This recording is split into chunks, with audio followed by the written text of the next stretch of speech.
Welcome back to the kitchen. In today's show, we're gonna make amazing 24-hour fermented sourdough blueberry pancakes. My friends, this is one of the easiest recipes to get into home bread making. I'm a huge fan now. After buying Bill Schindler's book, Eat Like a Human, this was the gateway drug, if you will, to get into bread making. And you might be saying, Mike, come on, bread is from grains. You eat a carnivore diet, or I eat a keto diet, right? Well, I eat generally low carb. But I have been so blown away at just how active sourdough mother culture is. The amount of bacteria, the yeast, the Saccharomyces cerevisiae, the lactobacilli. So just as a side note, this mother culture, there's tons of videos about how to make your own mother culture. There's different starters and things like that. Bill has an amazing intro into that. So what we're going to do is we're gonna weigh out 450 grams of mother culture. Now, I'm so impressed with this mother culture. What I like to do with the sourdough mother culture is I'm gonna put this in a jar, and you can see it's bubbly. It's been fermenting and brewing and breaking down and really optimizing the digestibility of grains. And one of the problems that I have with people that go on a, say a plant-based diet or just eating the food pyramid is they're eating foods that haven't been properly prepared. And so when you ferment your grains or you soak and sprout your rice, you're able to absorb the magnesium, the zinc, the iron. If you don't do these steps, this is why I don't think the standard American diet, eating commercially prepared bread that has been leavened using baker's yeast, you're not getting any of the health benefits. This has been fermenting, as I mentioned, for over 24 hours. Okay, so we have our mother culture. Now we're gonna take our dry ingredients, very simple.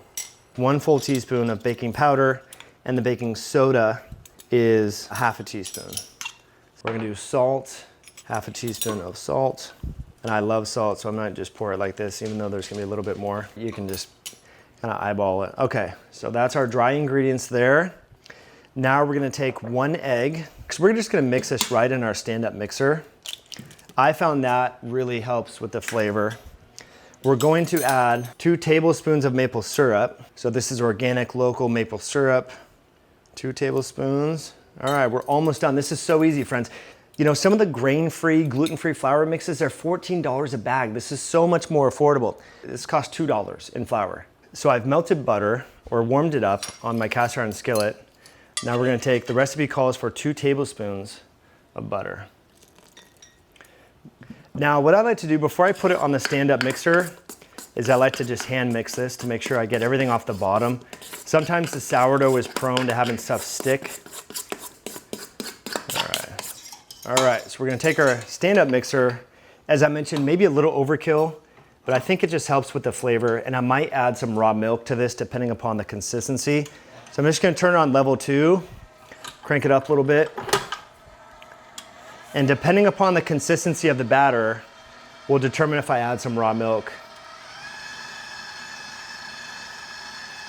All right, so now, friends, the pancake batter has been sufficiently mixed. We're gonna put it on the skillet and add some blueberries to it. So we're gonna move the butter around the cast iron skillet, make sure we cover all the corners, because the trick with the sourdough pancakes is you wanna sort of brown or fry the exterior part.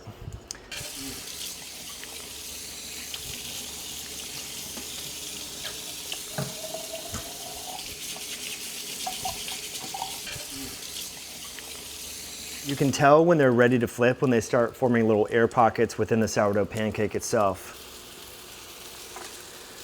There we go. All right, guys, well, that's it for today's show. Hopefully you found this video helpful and you try these sourdough pancakes at home. Let me know what you think in the comment section below. You'll have to get this book that I'll put the links to Amazon. Bill is a friend of mine. We make a small little cut from Amazon if you buy the book using that link, which is appreciated. But I just love these recipes, so I hope you do as well. Let me know if you end up starting to get into sourdough at home and if your family enjoys these pancakes after trying them. All right, guys, well, hopefully you enjoyed that cooking video brought to you by our friends over at myoscience.com. If you struggle with food cravings and want to optimize your metabolic health, you might want to consider the novel Berberine Fasting Accelerator by Myoscience. Berberine is a natural product that's been used in Ayurvedic and traditional Chinese medicine for the better part of 3,000 years.